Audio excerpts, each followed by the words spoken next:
Week 3's in the books. I don't remember if I used to clap or snap for that, so I'll do both. I hope the sound of the car isn't too loud. We got the Morgan running again. And I do apologize for how late this is. I'm still at my parents'. The house is, I think, finally in the final stages of us being ready to move back in. But I'm not holding out. I'm hoping we'll be in by the end of next week. But I'm thinking it's going to be probably closer to the middle of the following week. So I apologize if this is late again. I've been incredibly busy. But I've wasted too much time already. And you have waited long enough for this. So here we go. Let's talk about Week 3, Matchup 3. The first match we're going to talk about is the Hebrew Hammers versus Team Ligma Balls. Joby versus, who is that, James? Yeah. Joby, you got him. You got him good. An astonishing 559 points to 400.5. 150-point deficit. That's pretty big, at least from what we've seen thus far. Joby, your team, I think, had a league-leading 276 average, and as I looked at that, league-leading 276 average, congratulations. 14 home runs, again leading the league in that category.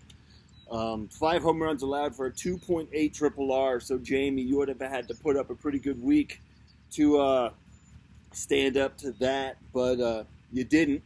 With a 234 average, 7 home runs hit to 7 home runs allowed for a 1 triple R. It's not going to get it done for you. Joby, your best player, what do they call him? Rondo. Fernando Tatis from the San Diego Padres. 385 average. He hit 5 home runs for you, which was half of the hits he had for that week. 10 for 97.5 points. That is very nice. He's good. I was worried when he did that weird swing. I was worried about his back or his shoulder or whatever the hell was going on. Because even though he does play for the Padres, he is fun to watch. And he's one of those young guys who could have a pretty good career. And it would suck to see him out so early in the season. Jamie, your best player, Garrett Cole for New York. He's not missing the facial hair because through 7 innings of work, he only allowed 3 hits and 11 strikeouts while allowing no free passes for 67 points. So his move to the Yankees, he's doing all right. Joby, your worst player, we're going to talk about both Sanchez and Muncy, who had the same exact stats for you. 0 for 7. Sanchez drew a walk. Muncy got hit by a pitch. They both gave you net -4 points. I've been telling you about Sanchez, bro. I think I just finally saw you that you dropped him, but Sanchez is not good this year, at least not yet. I don't know if he's worth that roster spot waiting for him to get good, but, he's not hitting the ball well. All of the Yankees aren't hitting the ball well. Unfortunately, well, not unfortunately, I guess. Unfortunately for them, the whole team is in a team-wide slump. But I guess just as bad as Charlie Blackmon was for you, Jamie. He had a little bit more opportunities to get a hit.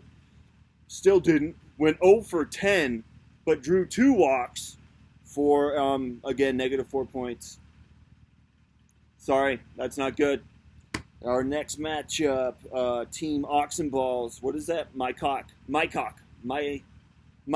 Oxenballs. That's what it is. Helmed by Grayson versus the Hamhawkers. Grayson, you got it done, sir.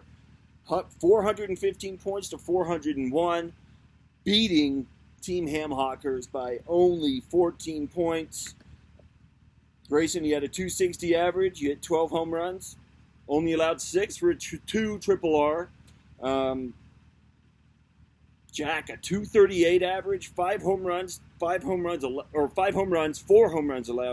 for a 1.25 triple R. Grayson, your best player, Bryce Harper, 435 average, 3 home runs, 80.5 points. He's good this year. His average, I think he's up there with like top 3 batting averages for the league. So he came into 2021 feeling pretty good. Jackie, you had Yu Darvish, 7 innings pitched, 4 hits, 3 walks, 2 hits batsman, but he struck out 9 for 45.5 points. A lot of your players were along that line, so it was kind of a crapshoot on who to pick as your best, but he was your points leader for the week. Grayson Dansby Swanson went a dismal 1 for 16 for a .0625 average. He hit 1 triple, so I guess his 1 hit was a decent one. But still, he only got you -5 points. But let's talk about Ahmed Rosario, kind of in the same boat, 1 for 13 for a .0769 average. It was only a single, so he was -7.5 points. Not great. It sucks when you have players that do that dismal. It's bad because you fill the spot.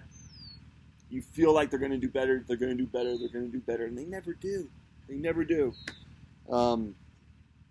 The next matchup we'll talk about is team, Extra Sloppy versus the Margaritaville Bejazzlers. Taylor, 586 points, Silver Slugger for the week. Congratulations, and that was more than enough to beat the Margaritaville Bejazzlers. Max, you only scored 483 points. So not the worst beatdown of the week, but still over 100 points.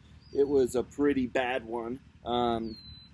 Taylor, you had a 266 average. You only hit 2 or 6 home runs and only allowed 3 home runs for a 2 triple R, but 6 home runs isn't a lot. I think that's the worst in the league, yeah. No, sorry, we just talked about Jack. 5. Sorry, T, you're good. Max, your team was in a slump as an offensive standpoint. A 227 average, 7 home runs hit, 2 home runs allowed for a 3.5 triple R. Let's talk about Jason DeGrom. Arguably the best player offensively and defensively on the New York Mets. Complete game shutout, and if I have to remind you, that's 9 innings pitched, only allowed 2 fucking hits, didn't walk a single player, while striking out 15. A complete game shutout, 97 points. That's badass. Fucking DeGrom. I don't know why I did that. Is so good. So good. I thought it was going to be a similar guy because you had Woodruff, Max, who scored 97.5 points. You're like, shit, outscored him by 5. It was through 2 outings. So Woodruff, 12 innings pitched, 2 outings, still 3 hits, 5 walks, 15 strikeouts, 97.5 points. That's over 40 points an outing average. I would take that for sure. Taylor, you won the Silver Slugger. I was looking at your team. I couldn't find anyone really to deem the worst player. I mean, there was the worst player on your team, but comparative to everyone else, not worth talking about. So I'm going to stop talking about it. Max, Salvador Perez. Again, this is kind of rough because he is a catcher. You don't expect much from catchers if you don't have kind of like Real Muto or I don't know. I don't even know who a good catcher is anymore. But Salvador Perez went 4 for 27 with a 148 average, -1 point. Whatever. Then we'll talk about Brian. You played me. Started out rough for you, Brian. I understand that. But you did earn the Silver Shitter for a 314. Ouch. I beat you with a 428.5. Brian, you had a 219 average. Hit 7 home runs, only allowed 2 for a 3.5 triple R. This is what's weird to me. I had a .171, league worst average. But I hit 9 home runs, only allowed 2 for a 4.5 triple R. So the hits I got were long balls. So I think that is why I still came out on top, and your pitching performance too, which we'll talk about later. Xander Bogaerts, though, he didn't do you dirty. He had a .320 average, 3 home runs, 53.5 points. I had Urias for the Dodgers, 7 innings pitched, only allowed 1 hit, 1 walk, striking out 11. 69, nice. 69 points for me. Lucas Giolito, right out of the gate, Brian, came in, only lasted 1 inning, gave up 8 hits, 2 of which were home runs, walking 2 for 7 earned runs, negative 43.5 points. It's like, I started him in my league as well, and it's hard playing catch-up after something like that happens. It's so shitty. Fuck, I feel for you there. My worst player, Ozuna, 0 for 15. Drew 3 walks, negative 3 points. He is struggling. All of Atlanta is struggling. Like, what the fuck? But I can't drop him. I can't drop Marcell Ozuna. Not yet. And this is coming to us so late, I can almost make next week's right now. But so I'm not even going to talk about who's playing who, because if you don't know by now, you done fucked up. And that's all I got for you. The next one will come out hopefully in a couple days if I keep on this. So next week's not looking so busy for me. So normally Tuesday, Wednesday is a good day for me to get this out. Expect it then. Like and subscribe. What is this episode sponsored by? The San Francisco Giants, who just whooped the shit out of San Diego. 7-1. Sorry, Musgrove. Peace.